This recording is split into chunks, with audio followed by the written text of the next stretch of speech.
Hey, how's it going, everybody? Real quick, I just kind of wanted to talk to you guys a little bit about Google Fi and why I say that it is a hybrid phone service.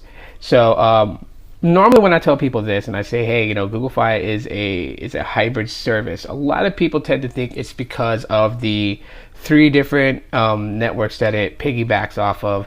Which, in definition, yeah, you could say that's pretty much looked at as like being a hybrid, right?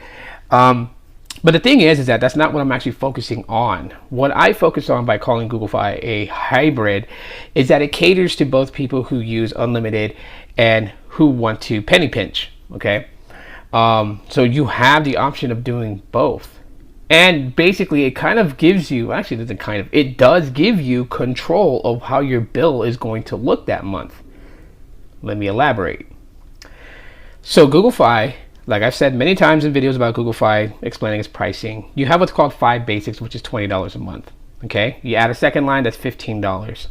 But let's just look at it from a single line point of view.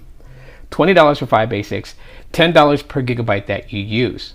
Okay, so the threshold is 6 gigabytes. If you go beyond 6 gigabytes, you're no longer charged the $10 per gig. So even if you use, let's say 10 gigabytes of data, then basically you're only charged for that 6 plus the 5 basics, which makes it $80. Okay, with taxes, roughly like 85, depending on your state and city. Now, a lot of people say that's quite expensive for unlimited. I could just go with Boost or Metro or Cricket, and you can, and pay less. Or if you want a little bit more through their extra features they give, you pay a little bit more, or about the same. Like I know Ultimate Unlimited from Boost Mobile is the same price as being on Google Fi. The problem with that is that while Boost Mobile gives you Ultimate Unlimited, which gives you title and hotspot and whatnot, first of all, with Google Fi, you get free hotspot. Okay, you don't pay additional for that. It just uses the data that you're charged for. But you also get reliance on 3 networks versus 1 network, 3 to 1. Okay, and you're paying about the same for the Ultimate Unlimited versus Google Fi. So Google Fi tends to be more enticing, considering the fact that you're always covered. Okay, some people reported that they haven't had the best of service. Okay, there's probably issues within that needs to be looked upon. But from my experience, it's never failed me. Calls and texts, fine. Data speeds, fast. So I haven't had that issue at all whatsoever. And I've taken Google Fi to California. I've taken it to Oklahoma and everywhere in between. And I've always had constant service connection. So no complaints there. Now, for those who want to save money and control how their bill is going to be that month, if you have home Wi-Fi, if you have Wi-Fi in places that you go and visit, well, then obviously you can control how much data you're using just by always connecting to Wi-Fi. As a matter of fact, I've noticed that several places like Starbucks, McDonald's, Burger King Wi-Fi, Taco Bell Wi-Fi, my phone automatically connects, and I don't have to do that whole, tap to agree to sign in to their guest open Wi-Fi. It just automatically connects. So that's always great. And the thing with that is that by doing so, say, you only use 500 megabytes of data outside of being connected to Wi-Fi, you only charge $5 for that, plus the $20 makes your bill $25, about $27 depending on your tax in your state. So that's what I mean by it being a hybrid. It caters to both sides. If you use unlimited, you're golden. If you don't want to use unlimited, you want to save that month on your phone bill, you're golden. So you have control of what your bill is going to look like.